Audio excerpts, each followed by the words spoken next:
All right, everybody, this is Big Daddy. I'm sitting in the truck with Mr. Keith Fancher of Shelby, Alabama.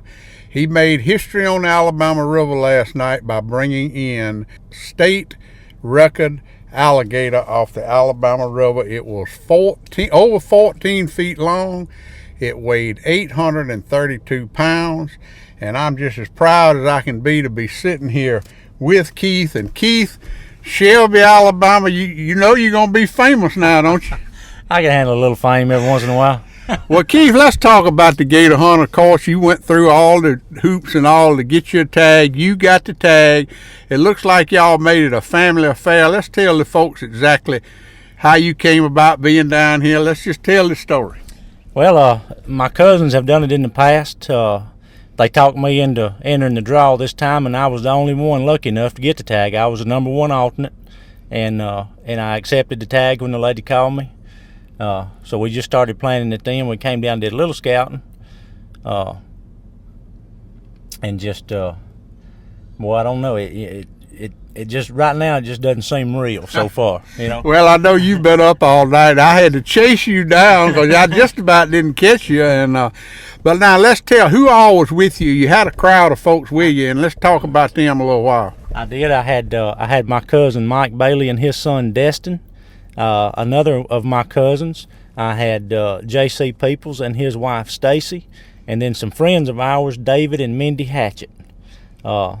Thanks to David, he provided us the boat that we used, and just everybody played a huge part in landing this thing. Well, now, Keith, let's go over that. I saw y'all in Lofton's bait shop yesterday evening. I said, now, I believe those are gator hunters right there. So let's talk about the hunt last night. Now, what time did y'all go out? What time did you hook it up? And I want to know when you knew that you had a gator on your hands.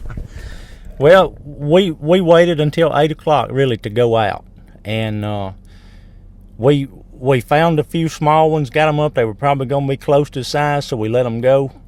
And about 9 o'clock last night, we hooked into this one. And I was thinking it was maybe, 10, 11 foot, and I was going to be happy with it. Fortunately for all of us involved, it turned out to be a little bit larger. But it was just amazing, I'm kind of speechless, to be honest with you. Well, what was the gear? What did you use to do it? How did y'all use a bow and arrow, a reeling rod? Or just tell us the technique y'all used to hook up with it. We use several different type reeling rods. We've got some old tuna trolling rods and stuff that we rigged up with some heavy braid, some big weighted treble hooks. Ended up getting 3 good hooks in him. Fought him for about 2.5 hours before we could get him up to the boat and dispatch him properly.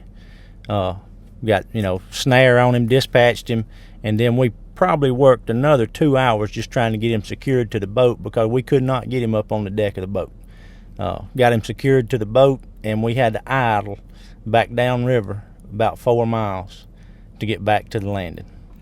Well, now, this gator, the way I understand it, you were about 4 miles north of Roland Cooper State Park, which will put you right on that rock wall above Foster Creek. Am I correct? Was that where y'all got him? Was he coming across the river? Just how did y'all find him? That's exactly where we were at, and we just found him by spotlight, and we saw the eyes, and we went over to investigate, and thought that's a good gator, so let's see what we got. But he was just prowling the banks. And did you have any idea when you first hooked him up how big he was? I did not have a clue. I mean, I knew he was going to be more than 7 or 8 foot, but I had no idea he was going to be 14 too. Well, Keith, this is the first year ever to open the alligator season on the Alabama River, and I think I'm gonna throw this out there as the host of the Getting Outdoors show.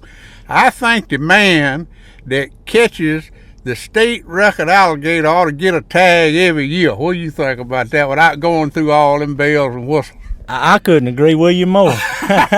Until somebody else breaks that record. That's right. And then it should pass on to them. Well, Keith, I appreciate you taking the time. We're going to stay in touch. We're going to probably air this interview next weekend on the show, and I'll hook up with you. And I know you're tired. I know you want to get home. How much? And one more question before we go. and I think the city of Camden ought to reimburse you. How much money did you just spend on ice to ice that thing down? We spent about $70 on ice. So I'm gonna see if I can't get the Chamber of Commerce to reimburse you on that. But Keith, I appreciate it, and man, I appreciate you doing this, and I'll be talking to you during the week, and when we air the show, I'll get you a copy of it. And congratulations. Thank you very much.